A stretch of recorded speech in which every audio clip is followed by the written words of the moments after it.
శాసనసభ అధిపతిగా ఎన్నికైన మీకు హృదయపూర్వకంగా మా పార్టీ పక్షాన మా అందరి పక్షాన కూడా హృదయపూర్వకంగా మీకు అభినందనలు తెలియజేస్తూ మా పార్టీ అధ్యక్షులు పెద్దలు శ్రీ కేసీఆర్ గారు వారు దురదృష్టవశాత్తు వారికి కొంత గాయమయ్యి హాస్పిటల్లో ఉన్నప్పటికీ ఎప్పుడైతే ఈ ప్రతిపాదన శ్రీధర్ బాబు గారి ద్వారా మరి వారికి వచ్చిందో వెంటనే ఒక క్షణం కూడా సంకోచించకుండా రెండో ఆలోచన లేకుండా తప్పకుండా సహకరించవలసిందే అని చెప్పి ఏకగ్రీవంగా ఎన్నిక కావడానికి వారు మాకు ఆదేశాలు ఇవ్వడం జరిగింది. దానికి అనుగుణంగానే నిన్న మీ నామినేషన్లో కూడా మేమందరం కూడా పాల్గొనడం జరిగింది. అధ్యక్ష, మీతో వ్యక్తిగతమైన అనుబంధం కూడా నాకు చాలా ఉంది. మీరు 2009 శాసనసభకు ఎన్నికైన నాడు నేను కూడా మీతో పాటు సహచర శాసనసభ్యుడిగా ఉన్నాను. ఆనాడు తెలంగాణ ఉద్యమంలో కూడా మీరు మీ వంతు పాత్ర పోషించినారు. 2012 నుంచి 14 దాకా మీరు మంత్రిగా, ముఖ్యంగా మా శాఖకు మంత్రిగా, హ్యాండ్లూమ్స్ అండ్ టెక్స్టైల్స్ డిపార్ట్మెంట్కి మంత్రిగా మీరు పనిచేసిన క్రమంలో ఆనాడు ఒక సందర్భంలో నేను మీ దగ్గరకు వచ్చి మీరు రండి, సిరిసిల్లకి మీరు రావాలి, ఎందుకంటే రాష్ట్రం మొత్తంలోనే టెక్స్టైల్ అంటే సిరిసిల్ల కాబట్టి మీరు తప్పకుండా రావాలి అంటే మీరు కొంత సంకోచం వ్యక్తం చేసినారు మొదలు.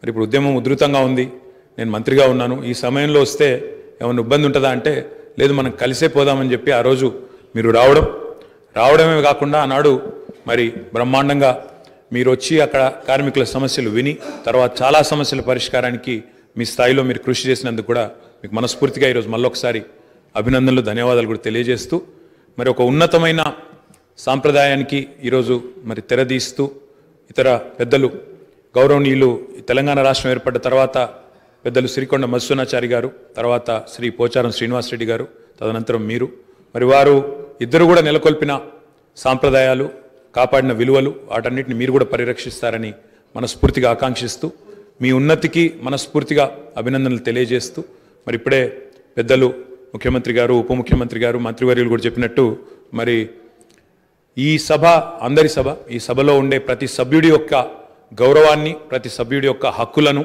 ముఖ్యంగా ప్రజల తరపున మాట్లాడే ప్రతి నాయకుడి యొక్క, ప్రతి గౌరవ సభ్యుడి యొక్క మరి గొంతును వినిపించే విధంగా ఆ బాధ్యత మీరు తప్పకుండా సమర్థవంతంగా నిర్వహిస్తారని మనస్ఫూర్తిగా ఆశిస్తూ మరి ఒక సామాన్య ఎంపీటీసీ పదవి నుంచి ఈరోజు శాసనసభ స్పీకర్గా ఎదిగిన మీ జీవితం ఏదైతే ఉందో, రాజకీయ ప్రస్థానం ఏదైతే ఉందో, ఇది చాలామందికి తప్పకుండా స్ఫూర్తిదాయకంగా ఉంటుందని చెప్పి మనసారా ఆకాంక్షిస్తూ మీ బాధ్యతలో మీరు 100% విజయవంతం సాధించాలని మా పార్టీ తరఫున కూడా కోరుకుంటూ మళ్ళొకసారి మీకు అభినందనలు అధ్యక్ష. Thank you.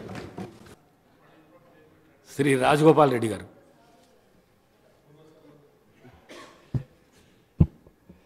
తెలంగాణ రాష్ట్ర శాసనసభకు జరిగిన మూడవసారి జరిగిన ఎన్నికల్లో మీరు స్పీకర్గా ఎన్నిక కావడము చాలా సంతోషకరమైన విషయం అధ్యక్ష.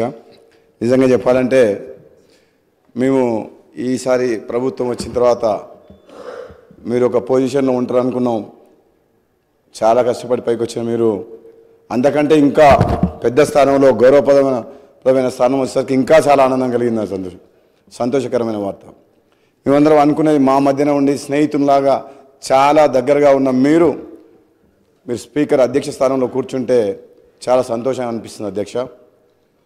ప్రతిపక్ష సభ్యులు అందరూ కూడా మాట్లాడినప్పుడు వాళ్ళకి సమయం ఇవ్వాలని కోరుతున్నప్పుడు గత శాసనసభలో నేను కూడా 3.5 సంవత్సరాలు పనిచేసిన అధ్యక్ష.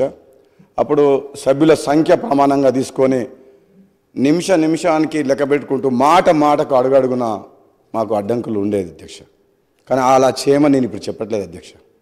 సంఖ్యాపరంగా కాకుండా ప్రజా సమస్యల మీద మాట్లాడేటప్పుడు ప్రతిపక్ష సభ్యులకు తగిన సమయం ఇవ్వాలని, అధికారపక్షమైన ప్రతిపక్షమైన ఈ తెలంగాణ రాష్ట్ర ప్రజలు ఎన్నో ఆశలతో తెలంగాణ రాష్ట్రం సాధించుకున్నారు కాబట్టి ఈ ప్రజాస్వామ్యాన్ని కాపాడే విధంగా ప్రశ్నించే గొంతుగా ప్రజల పక్షాన ప్రజాప్రతినిధులుగా ఎన్నికై ఈ సభకు వచ్చిన ప్రతి ఒక్కరికి కూడా వాళ్ళ సమస్యలు కానీ, వాళ్ళ నియోజకవర్గ సమస్యలు కానీ, తెలంగాణ రాష్ట్రంలో ఎన్నో ఆశలతో పెట్టుకున్న ప్రజల సమస్యలు కానీ మాట్లాడే అవకాశం మీరందరికీ కూడా కల్పిస్తారని చెప్పి కోరుకుంటూ, ఒక విధంగా చెప్పాలంటే గతంలో జరిగిన చేదు అనుభవాలను నేను చెప్పదలుచుకోలేదు. కానీ సభ్యులందరికీ కూడా అధికార పక్ష సభ్యుల పార్టీ తరఫున మేము మాటిస్తున్నాం.